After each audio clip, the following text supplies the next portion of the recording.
Tell you what, I am fired up about future-wise. While we're talking about food, is the future of meat production. Yeah. Oh, really exciting. So we had a guy on the podcast, Thomas King. And, Tommy? Do you know him? No. Good though. That was a deep fake. Deep fake live. This dude Thomas King, I dead set thought this guy was 30 years old. He was a man, very dissimilar to you. He was a man. Anyway, I thought he was 30 years old. He was the most impressive guy I've nearly ever met. I found out after the show that he was 21 years old. Anyway, wow. It's incredible. I saw him talk at similar to a TED Talk. It was this thing called Real Big Things, and it was like 15, 20-minute presentations about a certain topic, and the topic was the future of food and booze. Yeah, nice. And anyway, so he spoke at this event, and he's the CEO of Food Frontier, and Food Frontier, they're not the top level of the science that's of the meat breweries and the vegan burgers and so on and so forth. But they're the people that do the work to put the meat producers with the scientists to make it all happen. And they're really leading the way. And he was telling me that they believe that within 5 years, there'll be meat on our shelves that's at a cost that we can basically afford, that'll be brewed in a brewery. They're not calling them laboratories. They're taking it out of the science already, and they're calling them breweries. I like the word brewery. You know what? It's more palatable. Yeah, that's right. 100%. Which is nice interesting. pun. You know how I roll, right? That was a deep pun. deep pun and deep fakes. No, it is more palatable because all of a sudden that's something that you have a relationship with. That's right. And it has weird. The idea of scale as well. Yeah. And you don't really want to have a meat factory because that's kind of... Production line. You think production line, you're like, that's what we have. Meat lab is kind of off-putting, right? You think? Yeah, it is. You do.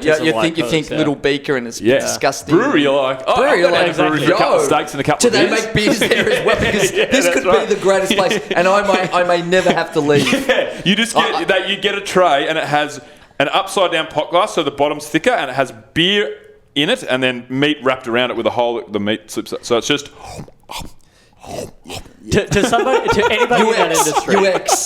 To anybody in that industry. Shittest design. If you're going to do brewery, have meat that comes pre-marinated in beer flavour. Done. Steak marinated in beer. And you know what? And here we are, people wondering where tomorrow's jobs are going to come from. We're just inventing jobs in industries and designs right here live on Brolosophy. Is that right? That is right. Hey, but in all seriousness though, so with this food, the meat brewery stuff, so one of the biggest things to happen in the whole industry is Tyson Meats and Memphis Meats. Yep. Memphis Meats started as meat brewery, I think, laboratory grown.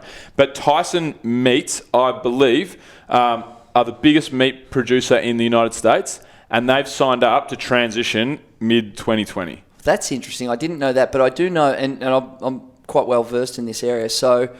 I'm not.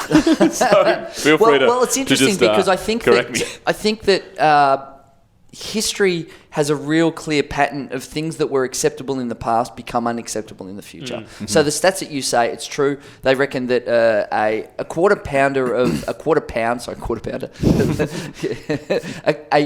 of a pound of lab grown beef is currently around about $5,000. Yep. The first ever lab burger, I think it was Dr. Thomas Post who did it. 7 years ago, was $330,000. Mm-hmm. And based on that exponential price drop, in about 5 years, it'll be less than $10 for like a steak. What's really interesting, a lot of people don't know this, is the emissions from agriculture are more than cars, trucks, and aeroplanes combined. Yeah, exactly, yeah. Yeah. We talk about coal, but who's talking about animal farms? Yeah. Animal farms. Right. Or farms, or did you... Animal farms. No, I think you said farms, yeah. Okay. Omissions. Animal omissions. Yeah. Let's say classy, please, Prashant. Omissions. Stay classy. They call him, Bill. Animal... Right. And so... no one's talking about that. And you know why? Because in most Western cultures around the world, we have a deeply ensconced farming culture. Mm. And so it's kind of like swearing. It's like, don't talk about it. It's like, that's where it's going. I actually think that within... less than 20 years in many modern countries in the world, animal farming and killing any animal to eat will be outlawed. Yeah, I agree. That's where we're going. You're going to outlaw it. And why not? Like, if it's nature, and they call it NI, nature identical. So it has the exact same chemical composition and physical composition, I'd much rather have a steak that came from a little myo fleck of a cow and was grown than a cow getting hurt. Have you had one of 100%. those? Have you? I haven't had one of the lab-grown burgers yet, but I've had the analog vegetarian style one, and they taste pretty damn good. Do you know, even the they do them at grilled on South. they do it at grilled. Everywhere, They've got, I think, the Impossible Burger, and the other one is Beyond Meats at Lord of the Fries. So the Beyond Meats, they went on the stock exchange less than 3 months ago. The shares were $25 a share, and now they're at $165. So you would have made 7 times your money in less than 3 months. Yeah. 7x. It's wild, isn't it? When Tom was explaining it to me, he laid it all out, and then obviously there's the emissions, there's the land taken up by animal agriculture, Absolutely. and then there's the cruelty, ethics. which is the There's the ethical. ethics, It's going to really be bad. the trio knocking all those on the head. It could be the greatest. I mean, AI is about to shake absolutely everything up, of course, and who knows what's going to happen there. But it could be the greatest thing that we've ever created. The biggest it really hit is of right all up time. there. It's going to be, yeah. And I think that it has a really big impact because it has a huge environmental impact, and we need it because we're in a climate emergency right now, and it has an impact on so many things. Freeing up the land is great. It gives us a chance. I mean, we know the problems in the Amazon.